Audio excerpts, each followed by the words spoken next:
Hello everyone, कैसे हैं आप सभी लोग? ठीक हैं? चलिए आज हम इस लेक्चर में आपको समझाएंगे किरचॉफ का सेकंड लॉ। और सेकंड लॉ कौन सा बताया था कल? KVL मतलब किरचॉफ वोल्टेज लॉ या किरचॉफ का वोल्टेज का या वोल्टा का नियम। इस नियम को लूप का नियम भी कहते हैं या लूप लॉ भी कहते हैं। इसमें क्या होने वाला है, हम क्या करेंगे, कोई भी आपको सर्किट दिया जाएगा, उसमें हमको क्लोज लूप निकाल के लाने हैं और उसकी हेल्प से हर एक रेजिस्टेंस पर जो पोटेंशियल ड्रॉप होता है वो कैलकुलेट किया जाएगा, एक इक्वेशन तैयार की जाएगी। आपको बचपन में ये खूब समझाया गया होगा, इससे पूरी इलेक्ट्रॉनिक सॉल्व होती है, आपको आता भी होगा और यदि नहीं भी आता है तो कोई बात नहीं, हम सीखते हैं। KVL कहता क्या है? सर, आपने यदि किसी सर्किट में बैटरी लगा रखी है जो सर्किट को एनर्जी देगी, एक रेजिस्टेंस लगा दिया जिसका नाम R1 है, एक और रेजिस्टेंस लगा दिया जिसका नाम R2 है और यहाँ आपने बैटरी को कनेक्ट किया। यदि बैटरी का जो टोटल विभव है उसको E मान लें और यहाँ से जाने वाली जो करंट है उसको I मान लें, तो ये नियम क्या कहेगा? ये कहने वाला है कि सर, किसी भी क्लोज सर्किट में या किसी भी क्लोज लूप में, किसी भी क्लोज सर्किट में एक ही दिशा में यदि चलते जाएं तो सभी वोल्टताओं का योग क्या होना चाहिए? 0 होना चाहिए। रिपीट कर रहे हैं, किसी भी क्लोज सर्किट में या बंद परिपथ में एक ही दिशा में चलें। आप चाहो तो ऐसे भी चल सकते हो, आप चाहो तो ऐसे भी चल सकते हो। किसी भी बंद परिपथ में यदि एक ही दिशा में चला जाए तो इस दिशा में सभी वोल्टताओं का बीजगणितीय योग, एल्जेब्रिक सम, और एल्जेब्रिक सम का मतलब हमने बताया था वोल्टेज हो या करंट, विद साइन आपको यूज करनी है। तो क्या कहलाएगा? ये वोल्टा या किरचॉफ का वोल्टेज नियम कहलाएगा। हम लिख देते हैं, आप भी ऐसा करें, आप बोल रहे हैं आप लिख लो, क्योंकि ये इंपॉर्टेंट डेफिनेशन है जो आपके काम आएगी। क्या लिखोगे? किसी भी दिए गए बंद परिपथ में या क्लोज सर्किट में एक ही दिशा में चलने पर सभी वोल्टताओं का या सभी जो वोल्टेज हैं उनका एल्जेब्रिक सम या बीजगणितीय योग 0 के इक्वल होगा। कैसे होगा समझने की कोशिश करते हैं। हम इनका नाम दे देते हैं A, B, C और D। आप लोग पेन कॉपी थोड़ी देर के लिए रोक दें, मतलब अभी कुछ ना लिखें, केवल यहाँ देखते रहें। हम पॉइंट A से B की तरफ चले, हमने डायरेक्शन को यहाँ से स्टार्ट किया, तो हम A से कहाँ जा रहे हैं? B की तरफ। तो जैसे A से B की तरफ जा रहे हैं तो हमको पहले मिलता है नेगेटिव। ये नेगेटिव किसको बताता है? 0 वोल्ट को, और ये किसको बताता है? प्लस E वोल्ट को। तो हम क्या कह रहे हैं, हम जैसे ही A से लेके B तक पहुँचे तो हमको पहले लोअर पोटेंशियल मिला और लोअर के बाद हम कहाँ गए? हायर पोटेंशियल पे। तो हमारे रास्ते में पोटेंशियल क्या हुआ? इंक्रीज। तो हम क्या लिखते हैं कि जैसे हम A से B तक गए तो हम बात कर रहे हैं लूप कौन सा है? Close. A B C D A, ये क्लोज लूप है। इसमें क्या देखने को मिल रहा है कि A से लेके B तक जा रहे हैं तो पोटेंशियल इंक्रीज हो रहा है, मतलब प्लस E। चलिए आगे चलते हैं। करंट हमेशा प्लस से माइनस की तरफ जाती है, यहाँ से भी सेम करंट जाएगी तो ये भी प्लस से माइनस की तरफ जाएगी। तो जैसे ही आप यहाँ पहुँचे और यहाँ से आगे की तरफ जा रहे हैं तो पहले पॉजिटिव पोटेंशियल है, बाद में नेगेटिव पोटेंशियल है, और जब आप पॉजिटिव से नेगेटिव की तरफ मूव करोगे तो कुल मिला के पोटेंशियल घट रहा है, ड्रॉप हो रहा है। कितना होगा? -IR1। ये तो आप सीख गए होंगे। तो हम A से लेके B तक चले तो प्लस E, क्योंकि पोटेंशियल बढ़ा। B से लेके C तक चले तो प्लस से माइनस की तरफ, मतलब पोटेंशियल घट रहा है, तो क्या लिखेंगे? -IR1। आप बचपन में कुछ और तरीका सिखाते हैं कि पहले वाला साइन ले लो या दूसरे वाला साइन लेते जाओ और करते जाओ। ये एक्चुअल तरीका है जिसकी वजह से ये इक्वेशन जनरेट होगी। तरीका हम भी आपको बताएंगे, ट्रिक हम भी आपको बता देंगे, पर अब आगे बात करते हैं। अब हम पहुंच गए C के पास। C से हम D की तरफ जा रहे हैं तो पहले क्या मिल रहा है? प्लस, दूसरा क्या मिल रहा है? माइनस, और हम यहाँ से यहाँ जाएंगे तो प्लस से माइनस की तरफ, मतलब पोटेंशियल घट रहा है। क्यों घट रहा है? क्योंकि ड्रॉप कितना होगा? -IR2। ये पोटेंशियल घटेगा तो क्या लिखेंगे? IR2। वापस कहाँ पहुँच गए, एक ही तरफ, तो टोटल वोल्टेज 3 ही है, आंसर आ गया 0। और आप चाहो तो इसको दूसरी तरफ ले जाओ, IR1 प्लस IR2। ये लो जी, ये हमारा है KVL। इस तरीके से KVL अप्लाई करते हैं। प्रैक्टिकली भी समझ सकते हो। कैसे प्रैक्टिकली समझा रहे हैं, जो हम एग्जाम्पल अभी बता रहे हैं उसको लिखना मत, ठीक है, वो केवल इसको समझाने के पर्पज से किया जा रहा है। जैसे हमने एक वोल्टेज ले लिया और या हम एक रेजिस्टेंस ले लेते हैं, हमने 8 वोल्ट की बैटरी लगा दी और 4 ओम और 4 ओम, ऐसा करते हैं, इसको 4 ओम और इसको भी 4 ओम ही ले लेते हैं, ठीक है। ये R1 हो गया और ये हो गया R2। यहाँ से करंट जाएगी I। तो अब इसके लिए हम क्या निकाल रहे हैं, KVL लगा रहे हैं। देखो ध्यान से, ये कहाँ गए, जैसे हम A से लेके B पहुँचे तो क्या होगा, पोटेंशियल इंक्रीज होगा, क्योंकि पहले माइनस आया फिर प्लस आया, तो माइनस से कहाँ पहुँचे प्लस, पोटेंशियल इंक्रीज कितना हुआ, यहाँ तो सर 0 है, यहाँ 8 है, तो 0 से 8 गए हैं तो पोटेंशियल इंक्रीज हुआ, तो +8, ठीक है। अब करंट यहाँ पोटेंशियल ड्रॉप कितना होगा, -I इंटू R1, लेकिन I की वैल्यू नहीं पता, तो I बराबर कैसे निकालेंगे, total voltage upon total resistance, 4 और 4 कितना 8, बराबर कितना 1, ठीक है। 8/8 कितना हो गया, 1 हो गया, तो 1 एम्पेयर की करंट जा रही है, तो -IR1। और यहाँ क्या होगा, करंट हमेशा प्लस से माइनस की तरफ जाती है, तो ड्रॉप होगा कितना, -IR2, तो हमने -I2 लिख दिया, बराबर क्या हो जाएगा ये 0। तो +8, यस सर। कितना ड्रॉप हुआ, करंट कितनी है 1 और रेजिस्टेंस कितना है 4, करंट कितनी है 1, रेजिस्टेंस कितना है 4, बराबर 0। सॉल्व कर लो, 8 - 4 बराबर 0, तो 0 बराबर 0। इसका मतलब ये जो रूल है बिल्कुल सही काम कर रहा है। क्या बता रहा है, ये बता रहा है कि यदि आप किसी भी क्लोज सर्किट में, हम ऐसे चले हैं तो किसी भी क्लोज सर्किट में एक ही डायरेक्शन में चलोगे तो सभी वोल्टताओं का जो एल्जेब्रिक सम है, एल्जेब्रिक सम का मतलब यदि ये प्लस है तो प्लस लिखोगे, माइनस है तो माइनस लिखोगे, तो क्या आना चाहिए, एडिशन 0।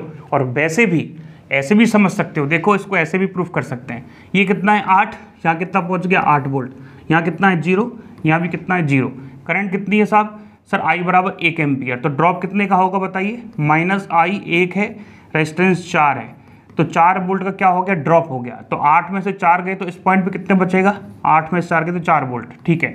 अब 4 यहाँ पे, 0 यहाँ पे, तो इसके सिरों पे कितना वोल्ट है, 4 वोल्ट, वही आंसर आ रहा है।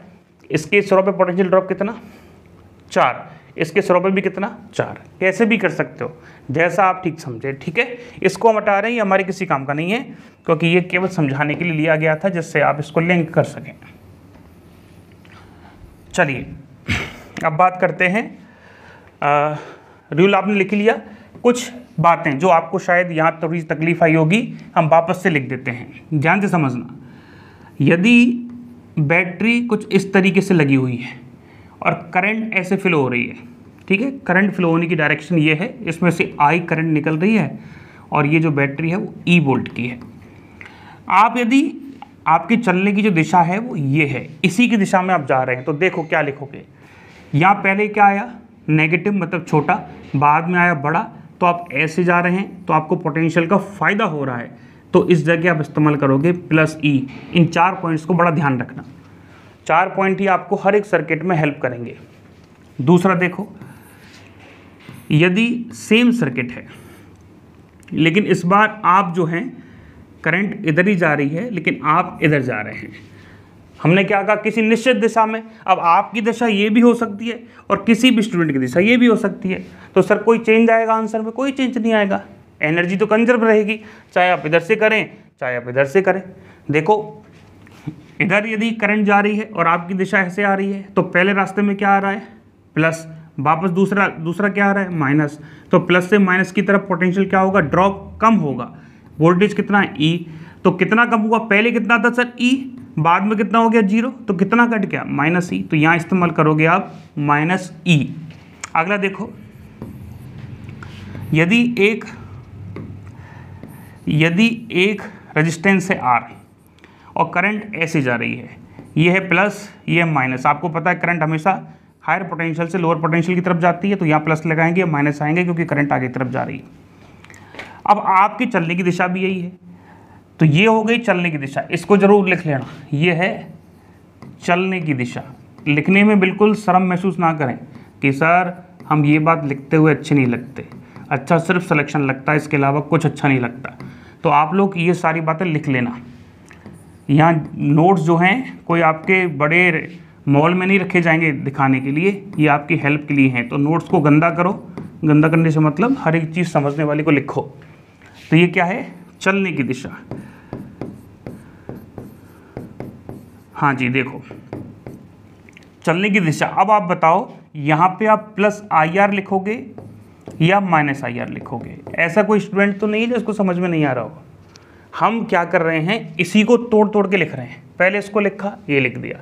हमने उल्टा कंडीशन भी देख लिया कि कोई स्टूडेंट्स ऐसे चल रहा हो तो ऐसे लिखोगे। अब हम इसको ले रहे हैं, ले लिया।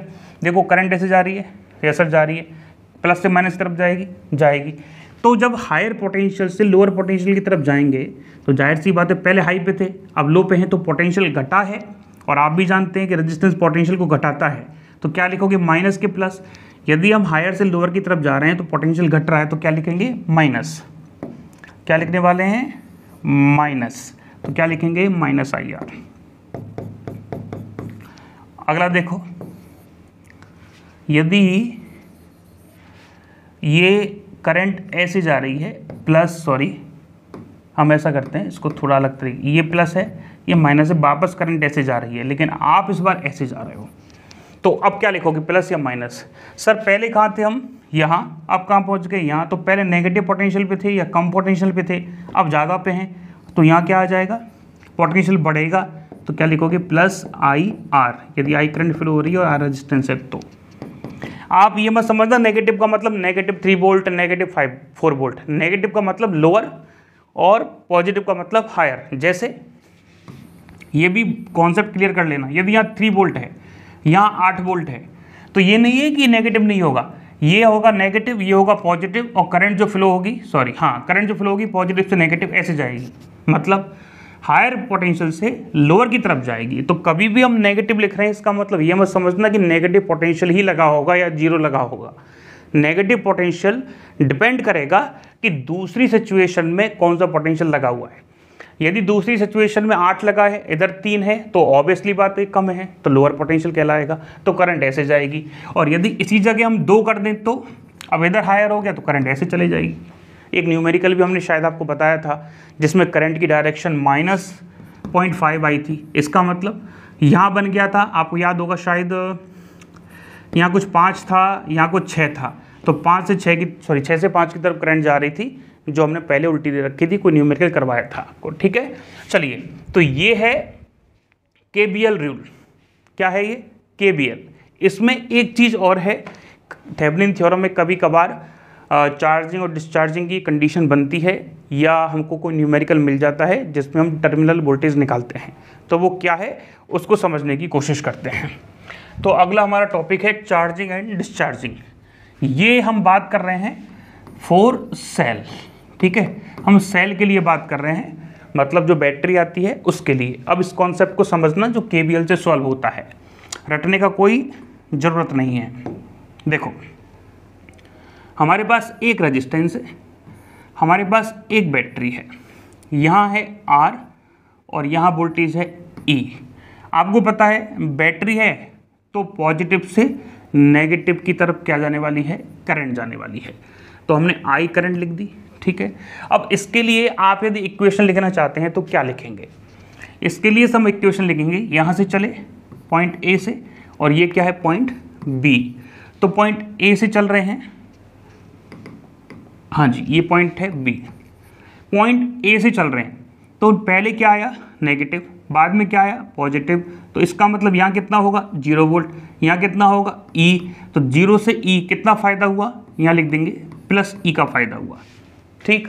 अब हम यहाँ से चल के यहाँ पहुँच गए। अब देखो करंट हमेशा प्लस से माइनस की तरफ जाती है, तो ये प्लस से माइनस की तरफ जाएगी, तो हमारा क्या हो रहा है, पहले प्लस मिल रहा है बाद में माइनस मिल रहा है, या रेजिस्टेंस पोटेंशियल का ड्रॉप करेगा कितना, -IR, तो लिख दो -I × R। तार में केवल 2 ही हैं तो बराबर 0 लिख दो। ठीक है। लेकिन यदि एक काम और करें, ये समझ में आ गया ना अभी आपको जो हमने बताया है। 1 सेकेंड,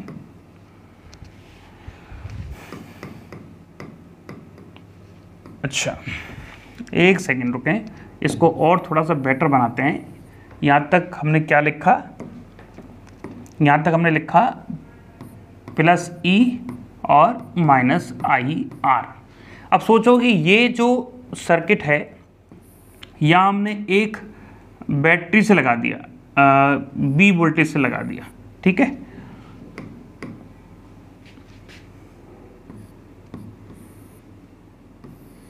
ठीक है, ओके।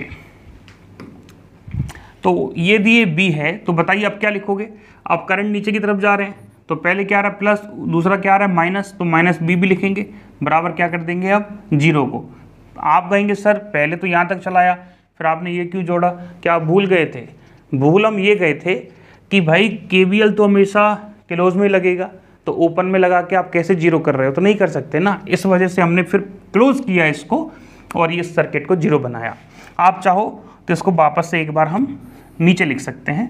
कैसे लिख सकते हैं, देखो हम यहाँ से चले, यहाँ से चलने के बाद 0 से इधर हमको प्लस ई मिला, उसके बाद हमको माइनस आई आर मिला, और उसके बाद हम गए तो हमको प्लस से माइनस की तरफ माइनस बी मिला। अब बी को दूसरी साइड ले जाओ तो ई माइनस आई आर, आप चाहो तो उसको ऐसे भी लिख सकते हो ई माइनस आई आर। आपने कभी ना कभी पढ़ा होगा ये बी बराबर ई माइनस आई आर, ये कहलाती है कंडीशन ऑफ चार्जिंग। क्या कहलाती है ये, condition of charging, sorry discharging. आप कहोगे सर आपकी इच्छा है, हमको तो कुछ पता ही नहीं, चार्जिंग लिखो है डिस्चार्जिंग, ऐसा नहीं है, सब कुछ सामने है, इसमें कुछ भी गलत नहीं हो सकता। कैसे सर समझाओ।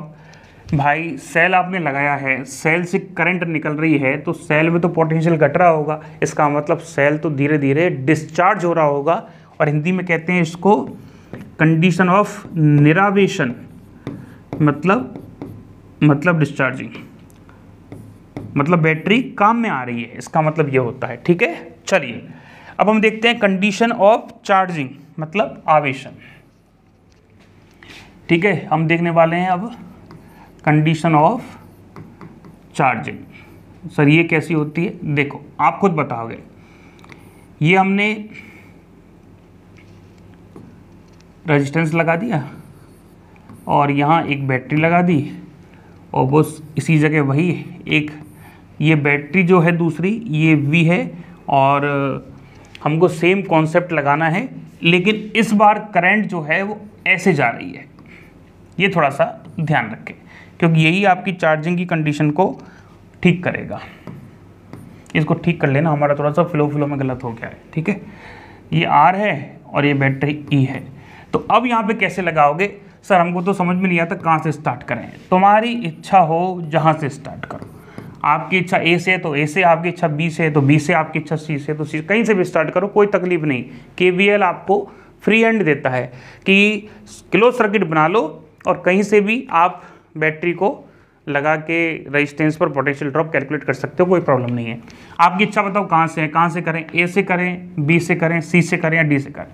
सर C से करो, ठीक है, तो हम C से चलते हैं। करंट कहाँ जा रही है, करंट की डायरेक्शन देख लिया करो, ऐसे जा रही है। तो करंट जब जा रही है तो पहले क्या आया नेगेटिव, बाद में क्या आया पॉजिटिव, तो हमको पोटेंशियल का फ़ायदा हुआ तो हम लिख दिया प्लस B। ओके सर, चलो आगे की तरफ चलते हैं।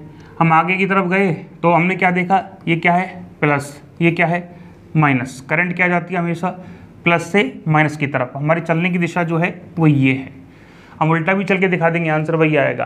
तो हमारी चलने की दिशा जो है, इसको थोड़ा इज्जत से बनाते हैं, ये अच्छा नहीं लग रहा है, नहीं अभी भी नहीं है। ठीक है, हमारी चलने की दिशा हमने ये ली हुई है। ओके, तो हम कहाँ पहुँच गए थे, यहाँ A से, ये क्या है प्लस, ये क्या है माइनस, पोटेंशियल क्या होगा ड्रॉप, तो माइनस IR। ठीक है सर, अब देखो हम क्या मिले, पहले प्लस मिला, बाद में कहाँ गए माइनस के पास, तो पोटेंशियल क्या हो गया घट गया, तो माइनस C बराबर 0। अब V इधर ले लो, बाकी के उधर ले जाओ, E प्लस IR, ये लो जी, ये क्या है ये कंडीशन ऑफ चार्जिंग, ये क्या है, कंडीशन ऑफ चार्जिंग। ठीक है, बात आई आपको समझ में। या आवेशन की शर्त, आवेशन का मतलब बैटरी चार्ज हो रही है। कैसे पता लगा, देखो सेल हमेशा करंट हमको देता है, इसलिए वो क्या होता है, डिस्चार्ज।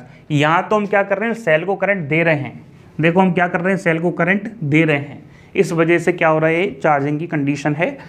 12th क्लास में जब आपको करंट इलेक्ट्रिसिटी पढ़ाएंगे तो वहाँ पे एक शब्द आता है टर्मिनल वोल्टेज। क्या आता है, टर्मिनल वोल्टेज। ये क्या होता है सर, ये यही होता है चार्जिंग और डिस्चार्जिंग। यदि आपके पास टाइम हो तो सुन लो, बाद में हालांकि डिटेल में समझाएंगे। टर्मिनल वोल्टेज क्या होता है, ये बताता है कि दो टर्मिनल के बीच में, दो पॉइंट के बीच में हमको वोल्टेज मिलेगा कितना। जो सेल होता है उसके अंदर एक चीज़ होती है, उसको कहते हैं आंतरिक प्रतिरोध या इंटरनल रेजिस्टेंस। हम आपको समझा देते हैं, 1 मिनट लगेगी, सीख लो। ये हमारे पास फॉर एग्जांपल कोई सेल है, ठीक है, और ये इसका हो गया इंटरनल रेजिस्टेंस, जिसको हम RI, वैसे तो मान्यता तो ये है कि इसको हमेशा स्मॉल r से लिखा जाता है, और ये होती है बैटरी E। अब ये होता है कि ये जो सेल आप किसी भी पॉइंट पे जोड़ोगे, जैसे यहाँ कोई भी आपने लोड रेजिस्टेंस लगा दिया, ये हमने क्या लगा दिया, लोड लगा दिया, समझते हो लोड का मतलब, फ्रीज, कूलर, पंखा, बल्ब, कुछ भी लगा दिया। तो ये सेल तो खरीद के लाए आप मार्केट से। हम क्या कह रहे हैं, इस बात को अच्छे से समझना, बहुत इंपॉर्टेंट है। इस कॉन्सेप्ट को लोग नहीं समझ पाते हैं कि सर ये चक्कर क्या है। ये है ना, ये हमने जो बनाया है, ये है एक्चुअल में सेल। इस पूरे को सेल कहते हैं। केवल ई सेल नहीं होता, सेल होता क्या है, उसके अंदर दो इलेक्ट्रोड होते हैं। इलेक्ट्रोड जो होते हैं वो कैथोड से एनोड की तरफ इलेक्ट्रॉन मूव करते हैं। नहीं पता आपको सेल की कंडीशन, क्या सब कुछ ही पूछोगे कि भाई ये दो इलेक्ट्रोड हैं, एक को कैथोड कहते हैं, एक को एनोड कहते हैं, और जो इलेक्ट्रॉन है इस सॉल्यूशन में मूव करते हैं। तो जब इलेक्ट्रॉन इस सॉल्यूशन में मूव करते हैं तो वह कुछ करंट के मार्ग में, या इलेक्ट्रॉन मूव जब करते हैं तो कुछ प्रॉब्लम महसूस करते हैं, उसको कहते हैं इंटरनल रेजिस्टेंस। ठीक है, तो ये हमेशा सेल के साथ पाया जाता है। अब जब आपने सेल लगा दिया तो आप देखना चाहते हो कि लोड पर हमको इस सेल लगाने के बाद कितना विभव मिला, B, इसको कहेंगे टर्मिनल। बात समझने की कोशिश करना, ये जो E लिखा होता है ना, ये तो होता है आइडियल कि बैटरी इतना देना चाहिए, लेकिन बैटरी के अंदर एक आंतरिक प्रतिरोध भी होता है जो कुछ पोटेंशियल का नुकसान कर देता है, पोटेंशियल का पतन कर देता है। तो कुछ घटके हमको मिलता है, वो क्या कहलाता है, ओरिजिनल पोटेंशियल, प्रैक्टिकली पोटेंशियल, जो हम बैटरी का यूज करने के बाद लोड पे लगाएंगे, ये हमको मिलेगा। तो चेक करते हैं कि इस लोड पे कितना पोटेंशियल मिला, जिसको हम टर्मिनल वोल्टेज कहेंगे। कहाँ से चेक करें, करंट ऐसे जाएगी, क्योंकि कंडीशन किसकी है, ये डिस्चार्जिंग की, क्योंकि इससे करंट निकल रही है, इसके अंदर पोटेंशियल घटेगा। तो चलिए चेक कर लेते हैं, यहाँ से स्टार्ट करते हैं। ये A है, ये B है, तो बताइए ये कितना है सर, ये प्लस से माइनस, पोटेंशियल ड्रॉप हो गया, -IR। ठीक है, फिर आप इधर गए, यहाँ क्या मिल गया सर, यहाँ मिल गया सर पहले नेगेटिव फिर पॉजिटिव, तो पोटेंशियल बड़ा है तो सर +E। ओके, फिर इधर चलते हैं, तो इधर भी कोई भी चीज़ लगाई होगी तो यहाँ भी पोटेंशियल बन रहा है, इसको V मान लिया है, तो पहले क्या मिला प्लस, यहाँ मिला माइनस, इसका मतलब पोटेंशियल घट गया है, तो -V बराबर 0। और B को उधर लेके जाइए, B को उधर लेके जाइए, IR बराबर V, और B बराबर क्या लिख सकते हैं, E - IR। तो आप क्या समझे, ये है कंडीशन ऑफ डिस्चार्जिंग। ये जो B मिल रहा है अपन को इस लोड के सिरों पे, वो क्या मिलता है, टोटल आइडली जो पोटेंशियल है इसमें से कुछ घटके मिलता है, कितना, I × R। सॉरी ये स्मॉल है, तो हमको भी स्मॉल ही बनाना चाहिए, तो हम इसको स्मॉल ही बना देते हैं। ठीक है, ये लो जी, बात आया समझ में? नहीं आया तो कोई बात नहीं, 12th क्लास का थोड़ा सा इंतज़ार कीजिए, वहाँ आपको डिटेल में समझ में आएगा, यहाँ इसका खास यूज भी नहीं है। चलिए अब हम वापस बात करते हैं अपना चार्जिंग डिस्चार्जिंग कंडीशन हो गई, आपको समझ में आ गई होगी। चलिए अब हम एक न्यूमेरिकल लेते हैं और न्यूमेरिकल की हेल्प से पूरी कहानी को समझने की कोशिश करते हैं। हमने न्यूमेरिकल वही लिया है। आप कहेंगे सर एक ही न्यूमेरिकल को काहे बार बार ले रहे हो? वो इसलिए ले रहे हैं क्योंकि इससे क्या होता है, हमको एक ही क्वेश्चन को करने के बहुत सारे तरीके मिलते हैं। आप चाहोगे तो इस जगह हम 4 की, 2 की, 6 की वैल्यू बदल देंगे, सॉल्व कर लेंगे, उसमें क्या तकलीफ है। लेकिन इस न्यूमेरिकल को बार बार लेने से तो एक ही न्यूमेरिकल को करने के आपको काफ़ी सारे तरीके मिल गए और हर एक तरीके का आंसर आपके पास ऑलरेडी अवेलेबल है, तो पता चल जाएगा जो तरीका लगाया है वो सही है कि नहीं। और हमने होमवर्क भी दिया है, कुछ क्वेश्चन प्रैक्टिस और भी करवाई है, ठीक है। चलिए ये एक सर्किट है वही, इसमें हमको हेल्प ऑफ KVL की हेल्प से क्या करना है, हर एक रेजिस्टेंस पे करंट निकालनी है और वोल्टेज निकालना है। देखो कैसे करेंगे सर, ऐसे फ्लो कर दें क्या करंट? नहीं, क्यों? क्योंकि क्लोज पाथ एक तो ये बन रहा है ये वाला और एक बन रहा है ये वाला, ठीक है। इसका मतलब सर इसमें आप 2 लूप बनाने पड़ेंगे, लूप नंबर 1 और लूप नंबर 2, क्योंकि 2 लूप बन रहे हैं। यदि एक और सर्किट होता इस तरीके से तो कितने लूप बनते? 3, तो 3 इक्वेशन लिखते। बताया? यहां हमने क्या किया था, अभी यहां हमारे पास केवल एक ही लूप था, तो कितनी इक्वेशन बनी? केवल एक। अब हमारे पास कितने लूप हैं? हमारे पास हैं 2 लूप, तो हमारी इक्वेशन कितनी बनेंगी? 2। यदि 3 होंगे तो 3, ठीक है। चलिए लूप की पहचान कैसे होगी? क्लोज होना चाहिए बस। चलिए हम बात करते हैं, लूप मिल गए 2, इसको हम एक बार छोटा छोटा लिख देंगे, ठीक है। चलिए तो लूप हो गया 1 और लूप हो गया 2। अब आपकी इच्छा हो तो ये ऐसे चल लेते हैं, और यदि इस डायरेक्शन में इस लूप में चल रहे हो तो इसमें भी उसी डायरेक्शन में चलना। एक ही सर्किट में 2 अलग अलग डायरेक्शन नहीं करनी है। ये हो सकता है कि इसमें भी ऐसे चलें और इसमें भी ऐसे चलें, तो पॉसिबल है, पर एक ही सर्किट में 2 डायरेक्शन नहीं करनी है। चलिए तो हम बात करते हैं, पहले कोई लिखेगा नहीं, सीखेंगे जिनको नहीं आता है। लूप 1 के लिए हम किसके लिए बना रहे हैं? लूप 1 के लिए क्या लगा रहे हैं? फ्रॉम मतलब किससे? KVL से, किरचॉफ वोल्टेज लॉ से। क्या कहता है? एक ही सर्किट में एक ही डायरेक्शन में चलना है और उस डायरेक्शन में जितने भी वोल्टेज आएंगे उनका अलजेब्रिक सम करते जाना है। तो हम लूप देख लेते हैं। लूप कहाँ से चालू करते हैं? F से। F के बाद क्या है? A के बाद क्या है? B के बाद क्या है? E और E के बाद क्या है? F। तो लूप 1 क्या हो गया हमारा? FABEF, ठीक है। चलिए यहाँ से स्टार्ट करते हैं।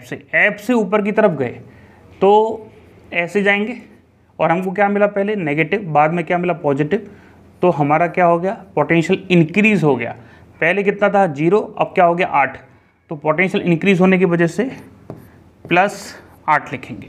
चलिए और ऊपर चलिए, इधर जाएंगे तो करंट ऐसे मूव कर रही है। आपने कहा है कि करंट ऐसे जाएगी, नहीं कहा है तो हम लिख देते हैं यहाँ I करंट है, यहाँ कितनी करंट है? I, नीचे कितनी चली गई? I1। और ऐसा करते हैं, ज़्यादा आसान रहेगा। हाँ एक सेकेंड,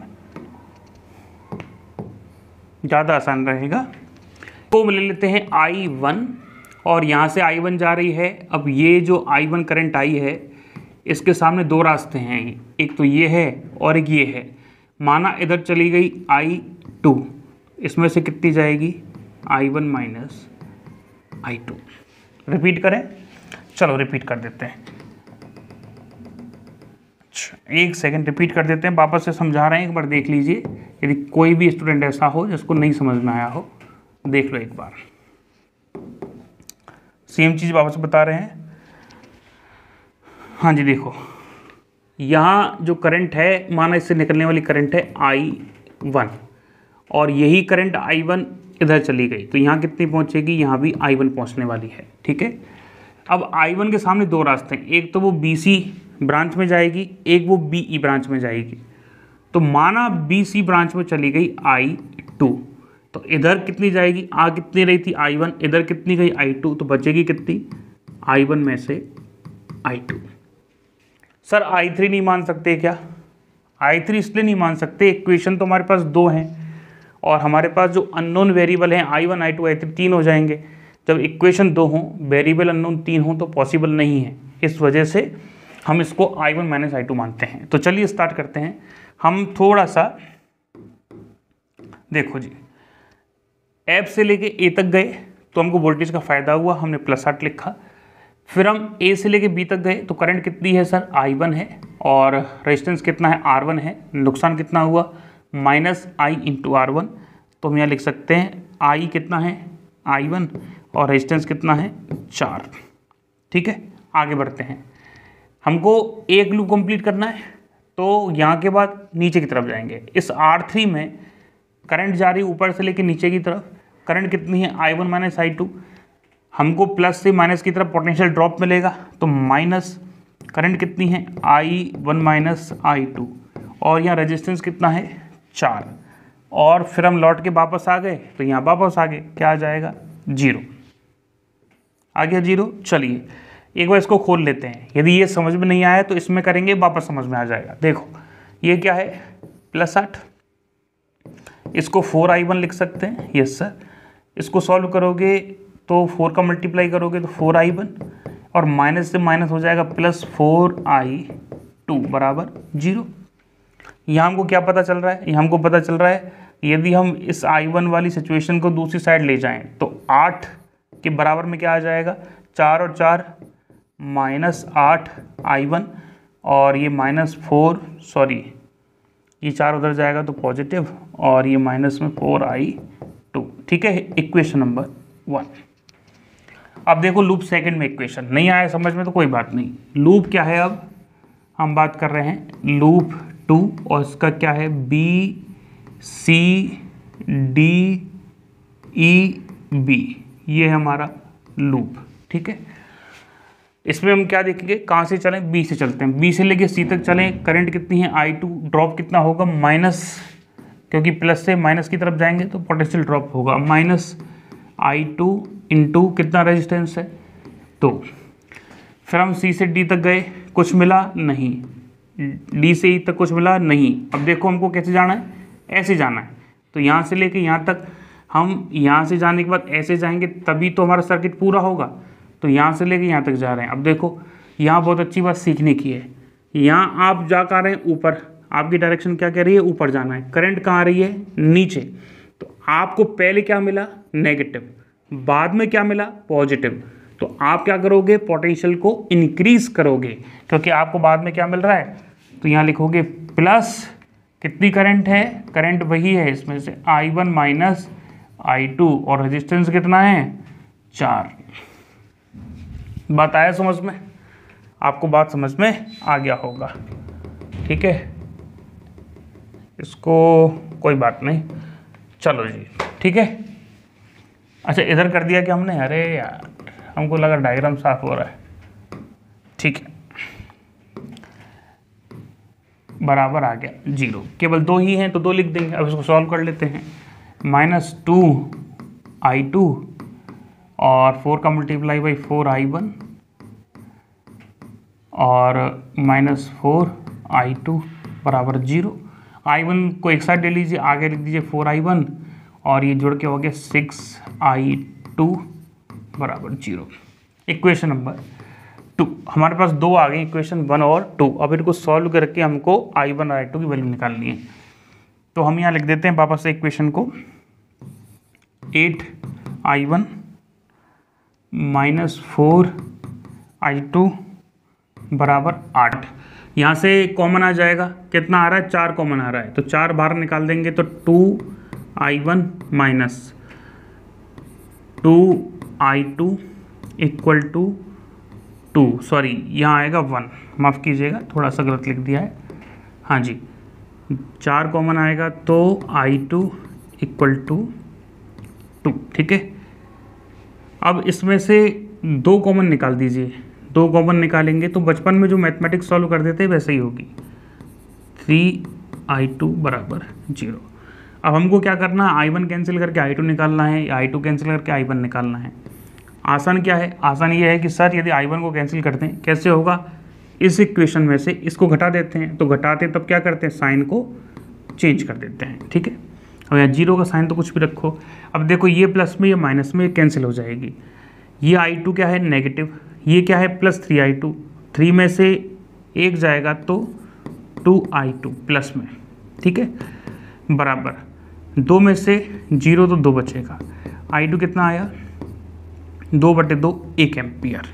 ठीक है, चलिए अब हम बात करते हैं किसकी, I2 की वैल्यू किसी भी इक्वेशन पुट कर दें। हमारा पहली इक्वेशन में पुट कर देते हैं, तो पहली इक्वेशन क्या है, 2I1 माइनस I2 बराबर 2। तो 2I1 मतलब I1 की वैल्यू निकालनी है। I2 कितना है सर, 1 एम्पियर, ये कितना आएगा 2, 1 को उधर लेके जाएंगे तो 2I1 बराबर हो गया 3 और I1 बराबर आ गया 3/2 मतलब 1.5 एम्पियर, 1.5 एम्पियर। ठीक है, चलिए अब हम क्या देखेंगे, अब हमको निकालना है I1 माइनस I2। I1 कितनी होती है जी सर, I1 होती है, I1 है कितनी 1.5 और माइनस I2 कितनी है 1, आंसर कितना आएगा 0.5 एम्पियर। अब पुराने क्वेश्चन को चेक कर लो, यहाँ कितनी जा रही थी उस समय सर 3/2 मतलब 1.5 एम्पियर, यहाँ कितनी जा रही थी 1 एम्पियर। अब 1.5 में से 1 इधर निकल गई तो इसमें से कितनी जाएगी I1 माइनस I2 मतलब 0.5 एम्पियर। ठीक है, समझाने की वजह से डायग्राम थोड़ा सा गंदा हो गया है पर माफ़ कीजिएगा, ये समझ में आना चाहिए। ठीक है, हमने करंट निकाल दिया, अब तो आप चाहो तो हर जगह पोटेंशियल ड्रॉप निकाल सकते हो। कैसे, इसको साफ़ कर दें, आपको तकलीफ़ नहीं है तो। ठीक है, साफ़ हो जाएगा, ये लो जी। ठीक है, ये साफ़ हो गया है। अब हम वापस से क्या करते हैं, पोटेंशियल ड्रॉप निकाल देते हैं। यहाँ से कितनी जा रही है करंट I1 और जो कितनी निकली वहाँ पे 3/2 कह सकते हैं, 3/2 है ना, हाँ 1.5। यहाँ रिड्यूस कितना होगा माइनस IR, I1 और मल्टीप्लाई बाई R1, तो माइनस I1 R1 कितना हो जाएगा 3/2 मल्टीप्लाई बाई 4 कितना हो गया, यहाँ से 2 आ गया, 2 तिया कितना हो गया 6। तो यहाँ पॉइंट पे तो 8 है, ये भी 8 है, ये 0 है, 8 में से -6 घट गया तो इस पर कितना बचेगा 2। अब तो आंसर आ गया, ये तो 0 है सब, तो ये भी 0 है, तो यहाँ पोटेंशियल ड्रॉप कितना है 2 वोल्ट का, यहाँ कितना है 2 है और यहाँ कितना है 6 है। इस तरीके से हम इसको सॉल्व करेंगे। मतलब यहाँ विभवांतर कितना है 2 वोल्ट का, पोटेंशियल ड्रॉप कितना होगा चेक कर लेते हैं। यहाँ से करंट कितनी है 1 एम्पियर की है, तो minus I into R, I कितनी है 1, R कितना है 2, तो कितना आया -2 वोल्ट का रिड्यूस हो जाएगा। ठीक है, तो 2 में से 2 जाएंगे तो वापस क्या बचेगा 0। अब यहाँ देख लीजिए, यहाँ करंट कितनी है 1/2 मल्टीप्लाई बाई 4 कितना आया पॉइंट क्यों 2 वोल्ट आ जाएगा, तो 2 यहाँ पे था -2 हो गया तो वापस 0 आ गया। हर स्थिति में आप कैलकुलेशन कर सकते हैं। ठीक है, चलिए ये हो गया हमारा KVL का एक एग्जांपल। आप चाहो तो इसको और भी मेथड लगा के इसको सॉल्व कर सकते हो। जैसे हमने एक क्वेश्चन कैसे बताया था, KCL से भी बताया था, इसको जंक्शन पॉइंट माना था, तो आने वाली करंट बराबर जाने वाली करंट, तो उस केस में हमने 3 करंट मान ली थी, I1 उधर से आ रही है और ये 2 भागों में बट रही है I2 प्लस I3। क्यों, क्योंकि यहाँ हमको इक्वेशन नहीं बनानी पड़ती, यहाँ हमको BA माइनस BV/R इस तरीके से लिखना होता है। ठीक है, चलिए हमने एक क्वेश्चन और लिया है, ये RPSC में आया हुआ है और ये क्वेश्चन आप खुद करके दिखाएंगे। ये ज़रूरी नहीं है कि ये क्वेश्चन KVL से होगा, KCL से होगा या सिंपल पोटेंशियल ड्रॉप के मेथड से होगा, कैसे भी इस क्वेश्चन को आप करके दिखाइए। ठीक है, ज़्यादा टाइम नहीं लगना चाहिए, बहुत आसान क्वेश्चन है, इसमें थोड़ा सी बुद्धि का इस्तेमाल होगा बस, और कुछ नहीं। चलो आपने कोशिश कर ली होगी तो हम अब इसको एक्सप्लेन करते हैं। बात ऐसी है, current in R1 and R2, इसको मान लीजिए आप R1 और इसको मान लीजिए आप R2। ठीक है, R1 और R2 में क्या निकालनी है, करंट, और पोटेंशियल डिफरेंस भी निकालना है R1 R2 पे। कौन से मेथड सॉल्व करें बताओ, कोई से मेथड से कर लो सर। चलिए ऐसा करते हैं, यदि हम इस पॉइंट पे +12 लेते हैं, 1 सेकेंड हो गया, चलिए हाँ, इस पॉइंट पे +12 लेते हैं तो यहाँ क्या आ जाएगा 12 वोल्ट, और ये क्या है 0, तो यहाँ 0, ये भी 0, ये भी 0, ये भी 0 और ये भी 0। अरे गजब सर गजब, यहाँ 0, यहाँ भी 0, अच्छा, और यहाँ पोटेंशियल ड्रॉप होगा। तो सर एक बात बताइए, 0 और 0 है तो क्या करंट फ्लो होगी इसमें से, ये सोचने वाला पॉइंट है यहाँ पे। नियम क्या कह रहा है, ये सारे पॉइंट कनेक्टेड हैं, ठीक है, तो यहाँ भी 0 होना चाहिए और यहाँ भी 0 होना चाहिए। यदि दोनों जगह पोटेंशियल इक्वल है तो क्या कहीं करंट फ्लो होगी, क्या नहीं होगी। यही इस सर्किट की, इस क्वेश्चन की खास बात है। आप कहेंगे सर ऐसे भी होता है, देखो दूसरे तरीके से देख लो, यहाँ से कोई भी करंट आई जा रही है, अब आई के पास दो रास्ते हैं, रास्ता नंबर 1 और रास्ता नंबर 2। रास्ता 1 ऐसा रास्ता है जिस पर कोई भी रेजिस्टेंस नहीं है, रेजिस्टेंस का मतलब रुकावट, कोई भी रुकावट नहीं है, जीरो रेजिस्टेंस है। जीरो रेजिस्टेंस का मतलब R = 0, शॉर्ट सर्किट की कंडीशन है। और यदि करंट इस रास्ते पे जाती है तो उसके पास 2 ओम का रेजिस्टेंस है। अब सोचो आप हो या हम हैं, इस मोड़ पे खड़े हुए हैं, एक रास्ता दिख रहा है जो बिल्कुल जीरो रेजिस्टेंस के साथ है, कोई भी रुकावट नहीं है, एक रास्ता ऐसा दिख रहा है जिसमें पत्थर हैं, कांटे हैं, तो आप किस रास्ते से जाना पसंद करेंगे, रास्ते नंबर जिस पर कोई भी रेजिस्टेंस नहीं है। तो करंट जो आती है वो सीधी इसमें से निकल जाती है, इसमें से कोई भी करंट नहीं जाती। प्रैक्टिकली समझना चाहते हो, सॉरी सैद्धांतिक समझना चाहते हो, थ्योरेटिकली समझना चाहते हो, तो दोनों जगह पोटेंशियल कैसा हो रहा है, बराबर। इस वजह से क्या होगा, इस वजह से क्या होगा कि कोई भी करंट फ्लो नहीं होगी, ठीक है। चलिए आप कहेंगे कि सर आपने तो कहा कोई भी करंट फ्लो नहीं होगी, तो फिर यहाँ से करंट क्यों फ्लो हो रही है। सर जी यहाँ से करंट फ्लो नहीं हो रही, ये तार एक ही है एक्चुअली। तो ये जो पूरा सर्किट है वो कुछ इस तरीके से वर्क करने वाला है, इस तरीके से, ठीक है। नहीं आया समझ में तो कोई बात नहीं, और भी तरीके हैं हमारे पास कई सारे।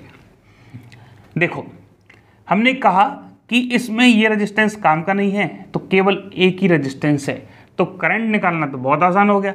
करंट कैसे निकालेंगे, आई, टोटल रेजिस्टेंस, टोटल वोल्टेज कितना 12, टोटल रेजिस्टेंस कितना है 5, तो 12/5 करंट आ गई। कुछ करने की जरूरत है, कुछ भी करंट करने की जरूरत नहीं है, ठीक है। अब क्या निकालना है, पोटेंशियल ड्रॉप, निकालने की जरूरत ही नहीं है, पूरा की पूरा पोटेंशियल कहाँ ड्रॉप होगा, यहाँ पे होगा, कितना आना चाहिए -12 वोल्ट, इसकी जरूरत ही नहीं है। आरपीएससी में क्या आया था, पूछ लिया था इस सर्किट का आर इक्विवेलेंट बताइए, इस टोटल सर्किट का क्या निकालना है, इस सर्किट का टोटल रेजिस्टेंस निकालना था। तो टोटल जब रेजिस्टेंस निकालते हैं तो बस ये ध्यान रखना था कि रेजिस्टेंस जो है वो 5 ओम ही आंसर आ रहा था, इसमें आपको ये रेजिस्टेंस काउंट नहीं करना है क्योंकि यहाँ से कोई करंट नहीं जा रही है। बात आया समझ में कि नहीं आया, आ गया। चलें आगे। ऐसा भी आ सकता है, कोई खास बात नहीं है। जैसे एक क्वेश्चन हम और ले लें,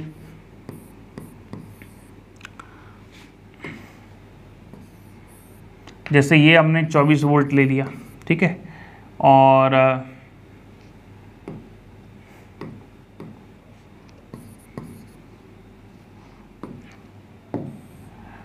यहाँ हमने एक रेजिस्टेंस ले लिया,